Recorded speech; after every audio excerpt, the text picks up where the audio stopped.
semua, kembali lagi dengan saya Rizka Pratiwi. Di video kali ini saya akan membahas mengenai laporan keuangan Antam periode kuartal 2021 dan 2022.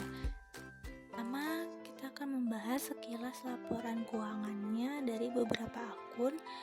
Yang pertama, ada pendapatannya mengalami kenaikan sebesar 8,6%, di 2021 sebesar 17,2 triliun dan di 2022 sebesar 18,7 triliun. Selanjutnya, bulan pokok pendapatannya naik sekitar 4,5%. Awalnya 14,1 triliun, di 2022 menjadi 14,7 triliun. Selanjutnya, laba kotor mengalami kenaikan 27,1%, di 2021 sebesar 3,1 triliun dan mengalami kenaikan menjadi 4,02 triliun.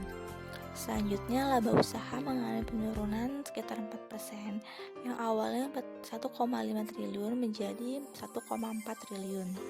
Selanjutnya, laba bersih periode berjalan yang diatribusikan ke pemilik entitas induk mengalami kenaikan sebesar 31,4%, yang awalnya 1,1 triliun menjadi 1,5 triliun. Selanjutnya, aset mengalami penurunan dari 32,9 triliun menjadi 32,2 triliun. Selanjutnya, hutang juga mengalami penurunan dari 12,07 triliun menjadi 10,7 triliun. Selanjutnya, ekuitas mengalami penaikan dari 20,8 triliun menjadi 21,4 triliun. Dan yang terakhir, EPS-nya juga mengalami kenaikan dari 48 menjadi 63. Nah, kita akan membahas kinerja saham Antam. Ketidakrasional bursa ternyata punya dampak dengan kinerja sahamnya. Jika kita lihat dalam periode 1 tahun ini, kinerja Antam di kuartal 2022 memang relatif baik, namun ada catatannya. Jika kita lihat dari EPS-nya mengalami kenaikan dari 48 menjadi 63, beserta dengan kenaikan laba bersihnya sekitar 31,4%, justru kinerja sahamnya mengalami penurunan 12,56% dalam 1 tahun terakhir per 30 November 2022 kemarin. Apakah ini kesempatan membeli? Bisa iya, bisa tidak. Jika kita bandingkan dengan 2021, ada catatan yang paling mengganjal, yaitu adanya kenaikan beban umum dan administrasi sampai sekisaran 919,8 miliar. Hal ini diakibatkan karena adanya provisi kasus hukum yang sudah tertulis di CLK nomor 37Q.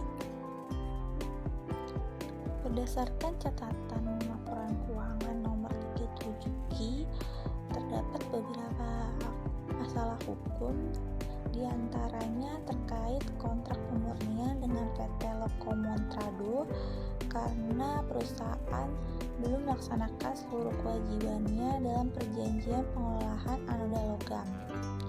Selanjutnya juga ada kasus hukum terkait pembayaran atas penjualan biji nikel ke Dexin, dan juga adanya permasalahan hukum terkait dengan pengiriman emas batangan.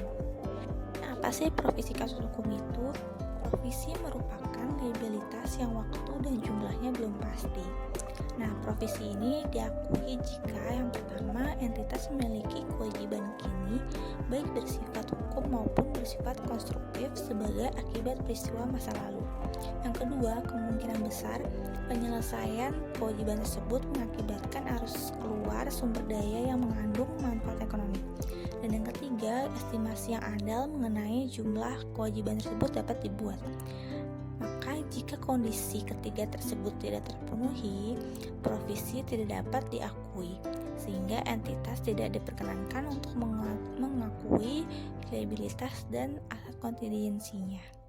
Berdasarkan catatan-catatan tadi yang membuat kinerja Antam kuartal 2022 ini sangat buruk dibandingkan 2021 karena adanya kenaikan beban usaha hingga 1,5 triliun. Oke, sekian dari pembahasan laporan keuangan kuartal 2021 versus 2022. Sampai bertemu di video-video selanjutnya.